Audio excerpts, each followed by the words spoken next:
History quiz set 6। अब इसमें उससे भी टफ क्वेश्चन हैं सेट 5 से। आपको क्वेश्चन देख के अंदाज़ा पता चल जाएगा, ये किसी भी किताब में आपको नहीं मिलेंगे, बट ये क्वेश्चंस मैंने फ्रेम करा है ताकि आप समझ सको कि अगर बीपीएससी की पैटर्न चेंज होती है, टफ करती है, या फिर Gupta dynasty is also in UPSC syllabus, तो कैसे क्वेश्चंस आ सकते हैं। ठीक है, सो पहला, the enigmatic inscription found at Apsad near Nawada mention a ruler named Aditya Sen of the later Gupta dynasty performing Ashwamedh and other Vedic sacrifices, signaling a resurgence of Brahmanical influence. Which specific Gupta era administrative unit seems to have regained prominence during this period as suggested by the inscription? So this was the Vishya. The Vishya, a district level administrative unit, appears to have become more significant under the later Guptas. अच्छा, तो it is the विषय। ठीक है, आप ये याद रखना बच्चों कि यहाँ पे जो क्वेश्चंस कराए जा रहे हैं वो काफ़ी इंपॉर्टेंट होंगे आने वाले एग्जाम्स में। बिहार के जितने भी हैं आप लोग पढ़ के जाना। The early Buddhist Sangha had specific rules regarding donations and land ownership. What was the term used for land donated to the monastic community that is collectively enjoyed by the entire order irrespective of the donor or specific monastery? ठीक है, so what was it? It was अरामिका, विहार दान, संगिका दान, और ये I have written in Bangla, this is not required. ठीक है, सो नाउ ओमिट दिस। ठीक है, इसको ओमिट कर लो। नाउ व्यक्तिगत भूमि, actually we can write it in Hindi also. So it was संगिका दान, मतलब संगिका दान बोला जाता है इसको। ठीक है, जो बुद्धिस्ट संघ में स्पेसिफिक रूल्स बनाए गए हैं डोनेशन के लिए, उस जो लैंड डोनेट किया जाता है उसको बोलते हैं संगिका दान। ठीक है, next question, during the Pala period the development of Nalanda and Vikramshila university led to significant intellectual exchange. What specific school of Buddhist philosophy championed by figures like Shantarakshita and Kamalashila with connections to this institution saw significant dissemination into Tibet? अच्छा, that was Madhyamaka Yogachara synthesis. ये syncretic school जो थे flourish किए थे, flourished at this universities and profoundly influenced Tibetan Buddhism. अच्छा, Tibetan Buddhism को सबसे ज़्यादा इन्फ्लुएंस किससे मिला? मध्यमक योगचार सिंथेसिस। ठीक है, next, so this was the specific school of Buddhist philosophy. Again an important question. Third, fourth, the Tabaqat i Nasiri, a 13th century Persian chronicle, mentions the activity of early Sufi saints in Bihar. Which Sufi figure, predating the more famous Ferdowsiya order, is noted for his early establishment in the region and his austere practices?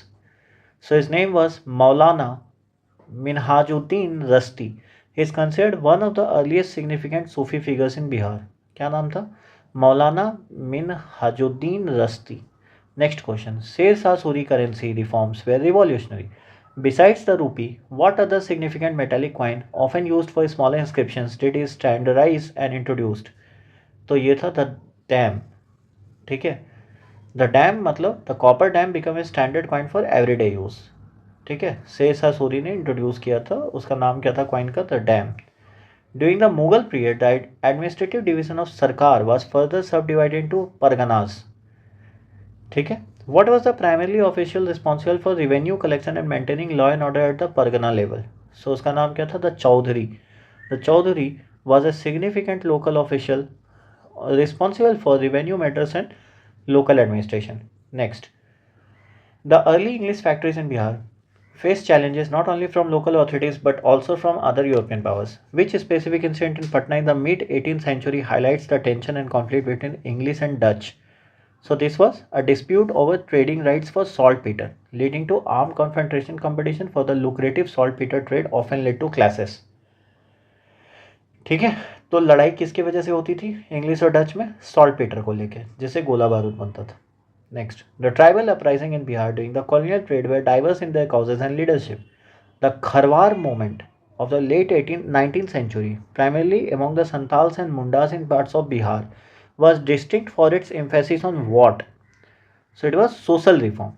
And the rejection of which craft and superstitions. पहले बहुत ज़्यादा जादू टोना पे believe किया जाता था, तो सोशल रिफॉर्म करना था और इस सब को रिजेक्ट करना था।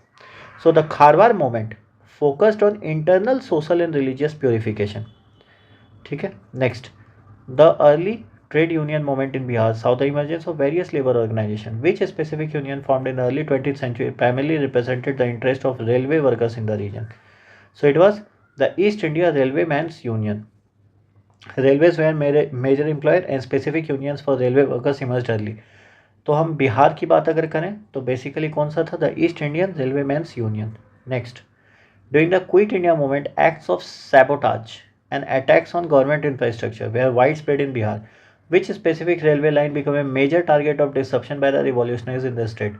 क्विट इंडिया मूवमेंट में बिहार के किस पटरी को बेसिकली उखाड़ा गया था?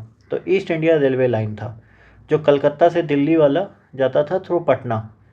This vital artery of communication transport was a की टारगेट, क्योंकि दिल्ली से कोलकाता जो मेन लाइन है उसी को उखाड़ दोगे, सो बेसिकली ट्रांसपोर्ट डिस्टर्ब होगा, तो उन्होंने ऐसा ही करा था। Next, post independence Bihar witnessed significant debates on land reforms and the rights of tenants. What was the specific legislation enacted in the 1950s that aimed to regulate the relationship between landlords and cultivating tenants, granting certain security of tenure? ठीक है, so it was Bihar Land Reform Act. This act encompassed various provisions related to tenancy right. ठीक है, next, the development of Maithili literature saw significant contribution from Vidyapati. What was the specific meter or poetic form popularized by Vidyapati in his songs and poetry? It was Pad, lyric poems. Vidyapati's lyrical padas are his most famous contribution.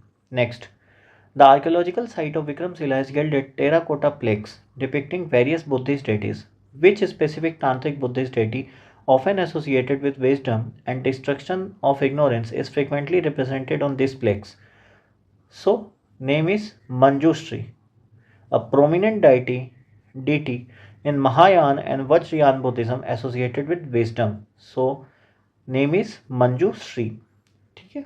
Next, the prehistoric rock paintings in the Kamur Hill often depict specific themes related to early human life. What is a frequently recurring motif in this painting, providing insights into their subsistence strategy? So, इसमें क्या है? So, basically it is hunting scenes with various animals. These paintings often portray humans hunting animals, reflecting their hunter-gatherer lifestyle. ठीक है, next, the medieval dharma shastras and legal commentaries from the Mithila school had a distinct characteristics. What was a notable feature of the Mithila school of law compared to other regional schools? क्या पूछ रहे हैं कि क्या feature था Mithila school of law का बाकी regional school से? So it was a strong emphasis on local customs and traditions in legal interpretation. ठीक है, इसका मतलब क्या था? मिथिला स्कूल में जो भी लीगल फ्रेमवर्क बनाए जाए थे उसमें लोकल यूसेज जितने भी थे उसको इनकॉर्पोरेट किया गया। Next, the early Sufi hospices, उसको बोला जाता है khanqah, in Bihar serve not only as places of spiritual retreat but also as centers of social interaction. What specific practice was often observed in this khankas that fostered community relations irrespective of religious background? ठीक है, so it was basically the answer is B. B में क्या कह रहे हैं? The distribution of communal meals, langar to the poor and travelers. Langar fostered inclusivity and social outreach. Next question. The debates surrounding the adoption of Hindu as an official language in post-independence Bihar were complex and sometimes contentious. Which specific linguistic group within Bihar voiced significant concern about the imposition of Hindi to the detriment of their mother tongue? So this was Maithili. Maithili speaker ने ये कहा था कि हिंदी को impose मत करो, क्योंकि official language अगर हिंदी होगा तो हमें प्रॉब्लम हो जाएगा। ठीक है, तो बाद में हमें भी पता है कि ऐसा हुआ नहीं था। तो next, the early cooperative movement in Bihar aimed to address rural indebtedness and poverty. What was a common form of cooperative credit society that emerged at the village level? So this was ACS, that is Agricultural Credit Society. These societies provided loans to farmers for agriculture inputs and other seeds. ठीक है, next, question number 19. क्या कह रहा है? The architectural style of some early mosque and tombs in Bihar shows a blend of local and Islamic influences. What is the characteristic feature often sees in this structure borrowed from pre-Islamic Indian architecture? So क्या दिखता है? So that is corbelled arches and bracket figures. These were common structural and decorative elements in earlier Indian architecture. ठीक है, तो corbelled arc है and bracket figures है. Next, the historical region of Vajika associated with the Vaji Confederacy and its capital Vaishali was known for its unique political structure. What was a key characteristic of this valley republic that distinguished it from the monarchical systems prevalent in neighboring mahajanapadas? तो क्या था बच्चों कि पूछा जा रहा है कि वज्जिका जो था, ठीक है, जिसकी कैपिटल वैशाली रही है, उसमें एक यूनिक पॉलिटिकल स्ट्रक्चर था. तो क्या कैरेक्टरिस्टिक था उसका? इसका मतलब था governance by council of elected representative from various clans. तो वज्जी कॉन्फेडरेसी जो ओलिगार्की था और रिपब्लिक, ये इसमें रिप्रेजेंटेटिव चुन के आते थे और वो चलाते थे सरकार. Thank you.